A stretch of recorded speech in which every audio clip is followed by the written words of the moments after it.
Hello guys, Manisha রান্নাঘরে জানাই আপনাদেরকে আবারও একবার ওয়েলকাম।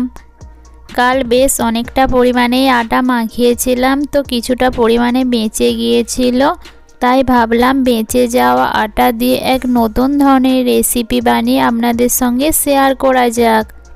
তো দেরি কিসের, চলুন রেসিপি শুরু করা যাক। তার জন্য যে আটাটা বেশি হয়েছিল তার মধ্যে দিয়ে দেব বেশ অনেকটা পরিমাণে ধনেপাতা কুচি এবং অল্প করে সাদা তেল ও 2 চামচ আটা। তারপর সব কিছু আবারও একবার আটার সঙ্গে ভালোভাবে মিক্স করে দেব। আপনারা ফ্রেশ আটা মাখিয়েও এইভাবে তৈরি করে দেখতে পারেন। আশা করি রেসিপিটা আপনাদের খুবই ভালো লাগবে। এটা তৈরি করতে বেশি সময় কিংবা বেশি উপকরণ কোনোটারই প্রয়োজন হবে না। বাড়িতে থাকা খুবই অল্প উপকরণ দিয়েই সহজে বানিয়ে নিতে পারবেন। আটাটাকে ভালোভাবে মাখিয়ে নেওয়ার পর এটাকে রেস্টের জন্য 10 মিনিট ঢাকা দিয়ে রেখে দেব।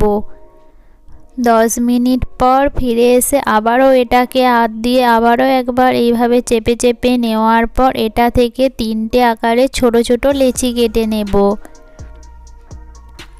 আপনারা এখানে আপনাদের পছন্দ মতো একটু ছোট কিংবা একটু বড় সাইজেরও করে নিতে পারেন। এটা থেকে মিডিয়াম আকারের লেচি কেটে নেওয়ার পর এটাকে আবারও হাত দিয়ে ভালোভাবে গোল করে নেব। তারপর এটাকে বেলে নেওয়ার আগে এর উপরে অল্প করে তেল লাগিয়ে নেব এবং নিচেটাতেও একটু তেল লাগিয়ে নেব, যাতে না নিচেতে একদম লেগে যায়।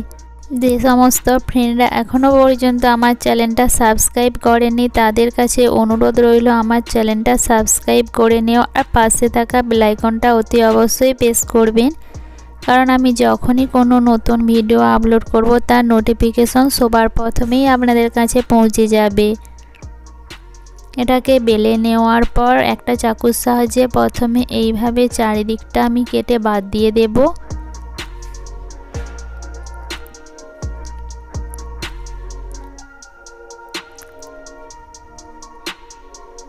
তারপর মাঝের যে অংশটা রয়েছে সেটাকে এইভাবে ছোট ছোট আকারে চৌকো করে কাট করে নেব।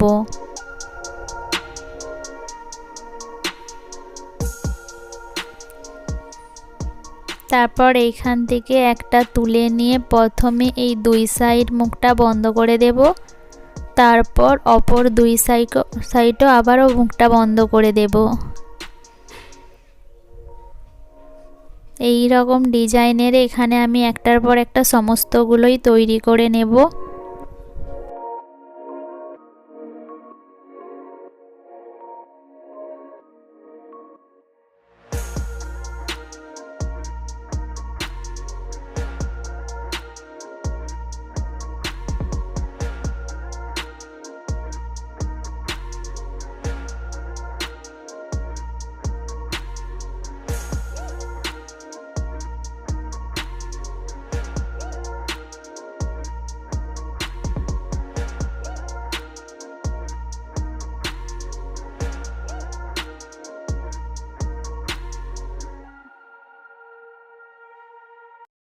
এইখানে আমি মোট 1 থালা তৈরি করে নিয়েছি। আপনারা যদি বেশি বানাতে চান তাহলে আটার পরিমাণটা একটু বাড়িয়ে দেবেন এবং কম বানাতে চাইলে তাহলে আটার পরিমাণটা একটু কমিয়ে দেবেন। এখন এগুলোকে বয়েল করার জন্য কড়াই আমি জল আগে থেকেই গরম করতে বসিয়ে দিয়েছিলাম। জল যখন ভালো মতো গরম হয়ে যাবে এগুলোকে একটার পর একটা দিয়ে দেব। প্রথমে এইগুলোকে আমি নাড়ব না, কিছুক্ষণ পর দেখবেন এইগুলো একটা একটা করে জলের উপর ভেসে উঠছে। আর এই সময় গ্যাসের ফ্লেমটাকে আমি হাইতে রেখেছি।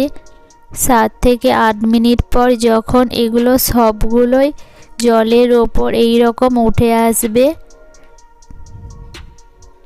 তখন বুঝবেন এইগুলো একদম পারফেক্ট বয়েল হয়ে গেছে। আর এই কালারটাও দেখুন কতটা চেঞ্জ হয়ে গেছে। এখন এগুলোকে ছান্তার সাহায্যে তুলে নিয়ে একটা পাত্রের মধ্যে রেখে দেব।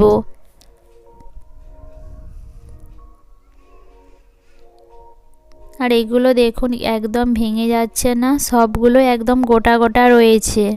এখন এটাকে একটু মশলা বানানোর জন্য কড়াই আমি তেল গরম করতে বসিয়ে দিয়েছি। তেল যখন হালকা গরম হয়ে যাবে তখন এর মধ্যে দিয়ে দেব 2 চামচ কুচিয়ে নেওয়া রসুন। প্রথমে রসুনটাকে হালকা করে ভেজে নেওয়ার পর দিয়ে দেব দুটো ছোট ছোট করে কুচিয়ে নেওয়া পেঁয়াজ। গ্যাসের ফ্লেমটাকে মিডিয়ামে রেখে পেঁয়াজটাকে এইরকম হালকা করে ভেজে নেওয়ার পর এর মধ্যে দিয়ে দেব কুচিয়ে নেওয়া টমেটো।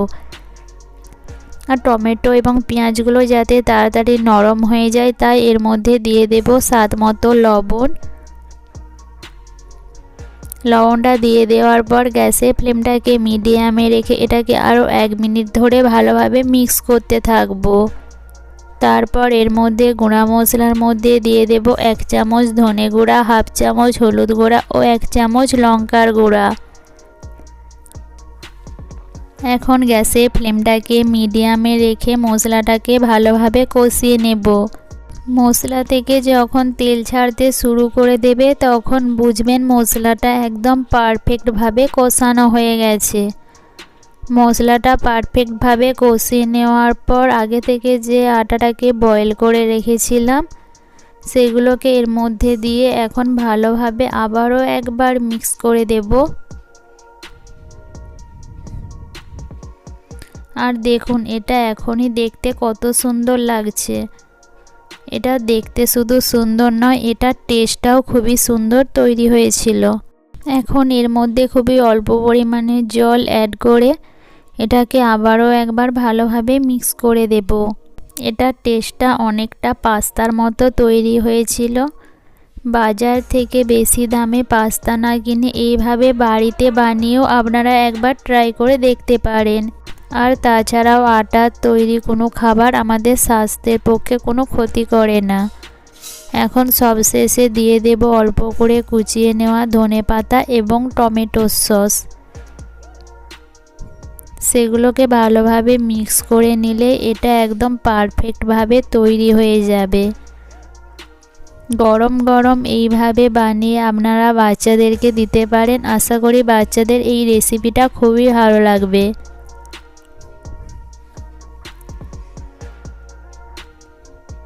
রেসিপিটা ভালো লাগলে অবশ্যই পরিবারের সঙ্গে শেয়ার করবেন। দেখা হবে এইরকমই নতুন নতুন রেসিপি নিয়ে। ততক্ষণে সবাই সুস্থ থাকবেন, ভালো থাকবেন। Tata, bye bye.